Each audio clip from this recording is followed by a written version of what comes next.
नमस्ते दर्शकवृन्द, आज पनि हजुरहरूलाई प्राचीन दर्शन युट्युब च्यानलमा स्वागत छ। पहिलाको जस्तै म आज पनि फेरि एउटा पुरानो चिजलाई लिएर उपस्थित भइसकेको छु। तपाईहरूले कहिल्यै सोच्नु भएको छ, अहिलेको समयमा त हामीलाई सामग्रीहरू राख्नका लागि विभिन्न लकरहरू छन्। त्यहाँ पासपोर्ट आइडीहरू हाले पछाडि कोही आँखाबाट चल्ने, कोही थम्बनेलबाट चल्ने यस्ता लकर सिस्टमहरू छन्। तर आजभन्दा 100औं वर्ष अगाडि हाम्रा पुर्खाहरूले कसरी सुरक्षा गर्दै आएका थिए त? आउनुहोस्, आज म यही विषयलाई लिएर हजुरहरूलाई जानकारी गराउन गइरहेको छु। यो फोटोमा भएको चिजलाई राम्रोसँग हेर्नुहोस् त। यो हजुरले कहीँ प्रयोग गरेको देख्नु भएको थियो? पक्कै पनि देख्नु भएको थियो भने यसको नाम जानिसक्नुभयो। यसको नाम हो भोटे तालचा।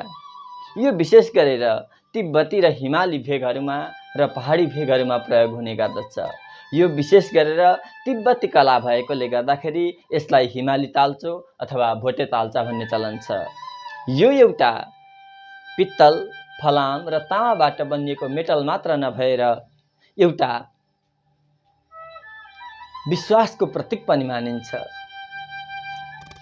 पहिला घरमा, ढोकामा, गुम्बामा, सन्दुकमा आदि ठाउँहरूमा यही तालचा प्रयोग गरेर सुरक्षा दिइन्थ्यो।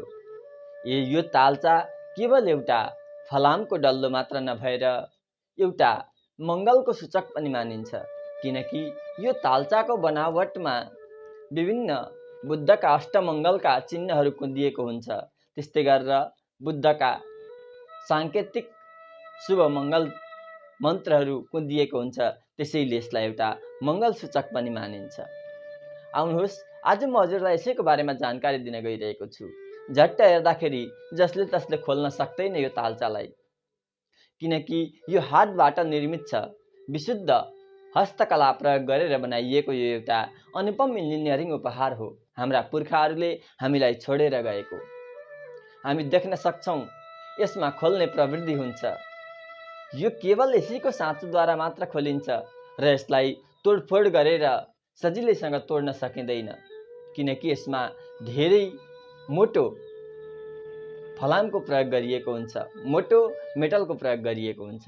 त्यसैले यो भोटे तालचा हाम्रा गाउँघरमा यसलाई एउटा साँचो सच्चा द्वारपाल यानि कि द्वार रक्षकका रूपमा पनि चलन राखेर पूजा गर्ने चलन पनि थियो।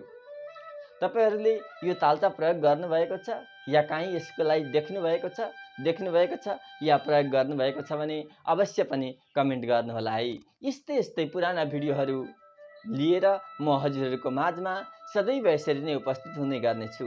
यस्तै पुराना भिडियोहरू हेर्नको लागि हाम्रो च्यानल प्राचीन दर्शनलाई सब्स्क्राइब गरेर हामीसँगै रहनुहोला। धन्यवाद।